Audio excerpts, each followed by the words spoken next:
There's no excuse for you fighting the way you did. You have Saiyan blood running through your veins.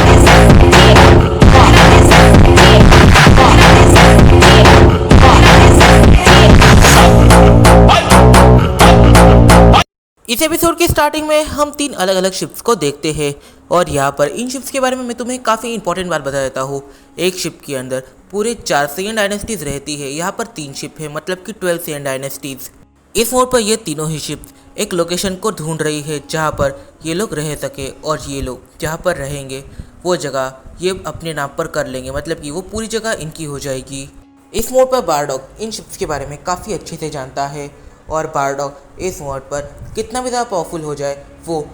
पूरे के पूरे 12 dynasties के साथ अकेले तो नहीं भिड़ सकता ना। और जेनो, ग्रैंड प्रिंस, गोकू, यहाँ पर कोई भी ऐसा नहीं है जो इन सारे सेयन्स को रोक सके, क्योंकि इनमें से एक एक सेयन सोल्जर की स्ट्रेंथ वी स्वेडॉस इनके लेवल पर है, और जो एकदम ऊपर के लेवल के जो सेयन्स है उनकी स्ट्रेंथ तो गॉड लेवल की है, मतलब कि बारडॉक जैसे हजारा को वो अकेले ही डिफीट कर दे। और इस मोड पर बारडॉक उन सेयन्स को अपने लिए काफ़ी बड़ा खतरा मानता है,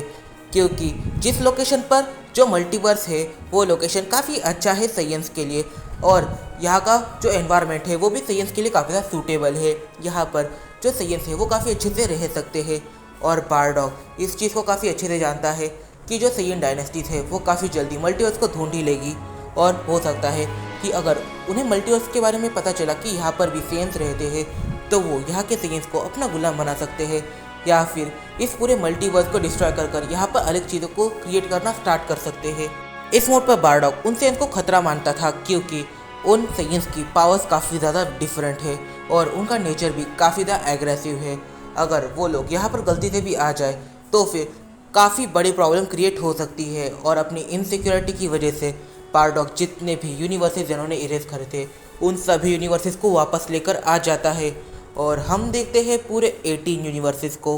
बारडॉक ने जैसे ही इन यूनिवर्सेस को रिवाइव किया, बारडॉक एकदम से भाग पड़ता है यूनिवर्स 0 की तरफ, क्योंकि इस मोड पर बारडॉक को बात करनी थी लॉर्ड अकुमो से। और यहाँ पर जब बारडॉक लॉर्ड अकुमो के सामने आता है तब लॉर्ड अकुमो बारडॉक से सवाल करते हैं, आखिर अब तुम कौन हो और तुम्हारा यहाँ पर क्या काम है? अगर तुम्हारा कोई छोटा मोटा काम है तो तुम यहाँ से जा सकते हो, मुझे अभी जल्द से जल्द जाकर उस बास्टर्ड जेनो को उसकी औकात दिखानी है।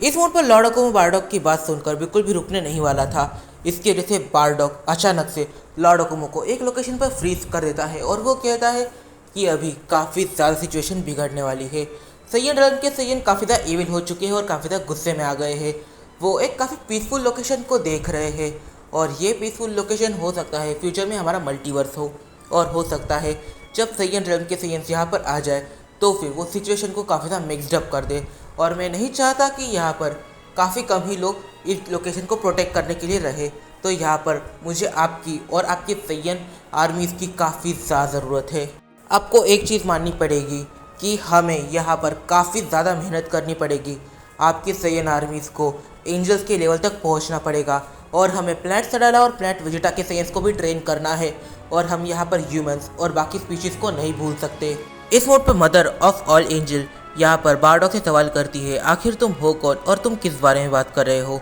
Bardock mother of all angel Kansai से इस बारे में बात करने लग जाता है, और वो सारी ही चीज़ें एक्सप्लेन करता है कि आखिर सेयन रेल्म्स के सेयन्स इविल हुए कैसे, और हो सकता है वो फ्यूचर में आकर पूरे के पूरे मल्टीवर्स पर अटैक कर दे, और तब यहाँ पर मल्टीवर्स के सेयन्स और मल्टीवर्स के बीइंग वीक बिल्कुल भी ना पड़े, इसकी वजह से उन्हें ट्रेन करना पड़ेगा। इस मोड पर बारडॉक उन्हें ये बताता है कि बारडॉक एक स्पाई के तौर पर उन सेयन रेल्म्स के सेयन्स के बीच में जाएगा, और वो सारी इन्फॉर्मेशन यहाँ पर ला के रख देगा, और फिर वो लोग उस हिसाब से देखेंगे कि आखिर ये सेयन्स उनके लिए खतरा है या फिर उनके लिए खतरा नहीं है।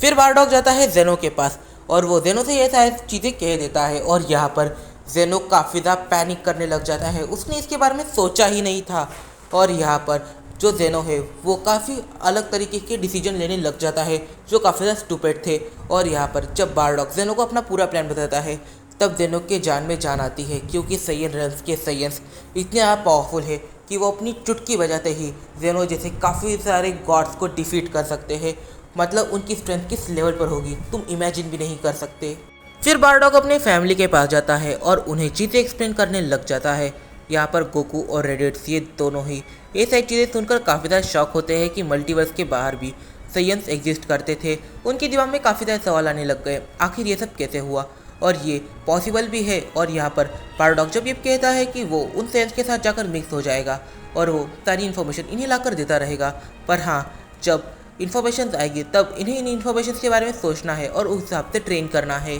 फिर बारडॉग चले जाता है उस लोकेशन पर जिस लोकेशन पर पहले सयन रेल्म हुआ करता था, वो खाली खोपड़ी, और यहाँ पर उसकी मुलाकात फीमेल सयन से होती है। फीमेल सयन ने उस लोकेशन को काफ़ी हद तक रिपेयर कर दिया है और ट्रेनिंग करने लायक बना दिया है। यहाँ पर जो फीमेल सयन है वो बारडॉग से कहती है, मैंने तो तुम्हारा काम कर दिया, अब तुम मेरा काम कब कर रहे हो। इस मोड पर बारडॉग फीमेल सयन के लिए अर्थ से कुछ डिशेस लाया था और यहाँ पर फीमेल सयन उन डिशेस को ट्राई करती है। ये डिशेस वाकई में काफ़ी ज़्यादा टेस्टी थी फीमेल सयन के लिए, क्योंकि उसने अपनी लाइफ में ऐसा कुछ नहीं खाया। और फिर बारडॉग उस पोर्टल में जाने लग जाता है जिस पोर्टल से वो सबसे पहली वाली शिप में जा सकता है, और वो उस पोर्टल की मदद से पहली वाली शिप में चले जाता है।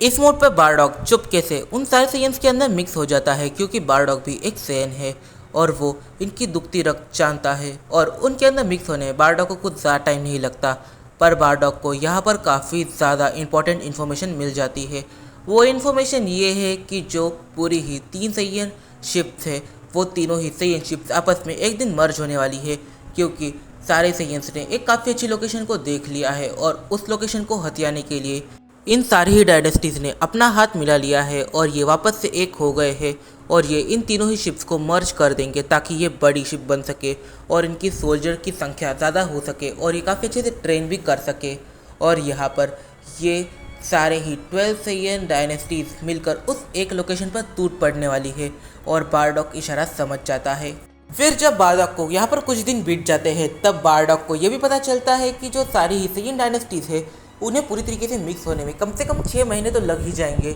और 6 महीने ट्रेनिंग के पकड़ लो। और यहाँ पर बारडॉग अपनी खुद की कैलकुलेशन करता है एरिया वाइज, मतलब कि जो मल्टीवर्स की कोऑर्डिनेट्स है वो काफ़ी ज़्यादा अलग है और काफ़ी ज़्यादा दूर है, तो फिर उन्हें आने में कम से कम 3 से 4 साल तो लग ही जाएंगे, 2 साल तो कहीं पर भी नहीं जाते। और ये वो टाइमिंग है जहाँ पर सारे ही सयन, सारे ही वॉरियर्स ट्रेन कर सकते हैं।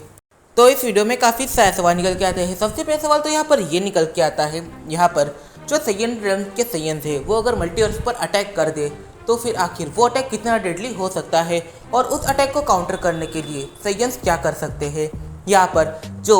लॉर्ड अकुमो के प्लैनेट के सयंस है और प्लैनेट वेजिटा के सयंस है और प्लैनेट सरला के सयंस है, इन तीनों ही प्लैनेट्स के सयंस को यहाँ पर टीम अप करना पड़ेगा और ट्रेनिंग कर काफ़ी ज़्यादा पावरफुल बनना पड़ेगा। इन्हें कम से कम एंजल्स के लेवल को अचीव करना पड़ेगा, और जो यहाँ पर सबसे ज़्यादा पावरफुल कैंडिडेट होने चाहिए, गोकू, ब्रोली और लॉर्ड अकुमो और बारडॉग, ऐसे कैरेक्टर्स को कम से कम ग्रैंड प्रीस्ट और जेनो के लेवल से 1000 टाइम ज़्यादा पावरफुल बनना पड़ेगा, तब जाके ये इस बैटल में पूरी तरीके से टक्कर दे सकते हैं, और जो सयन की आर्मी आएगी वो काफ़ी ज़्यादा पावरफुल रहेगी। तो हाँ, इन्हें काफ़ी ज़्यादा स्ट्रॉन्ग बनना पड़ेगा। इस वीडियो में काफ़ी सारे सवाल निकल के आते हैं, तो इन सवालों के जवाब हम जानेंगे अपने आने वाले कुछ वीडियोस में। तब तक के लिए बाय बाय। अगर तुम्हें ये वीडियो पसंद आई है तो जल्दी जाकर इस वीडियो को एक लाइक कर दो, और वीडियो पर कमेंट करना मत भूलना, क्योंकि मुझे पता चलता है तुम्हारी कमेंट से ही कि सीरीज़ को कंटिन्यू करना चाहिए या फिर बैक कर देना चाहिए। और हाँ, मैं 2-3 सीरीज़ को ऐसे ही बैक कर चुका हूँ, तो जल्दी जाकर कमेंट कर दो, और मिलते हैं अपनी अगली वीडियो में।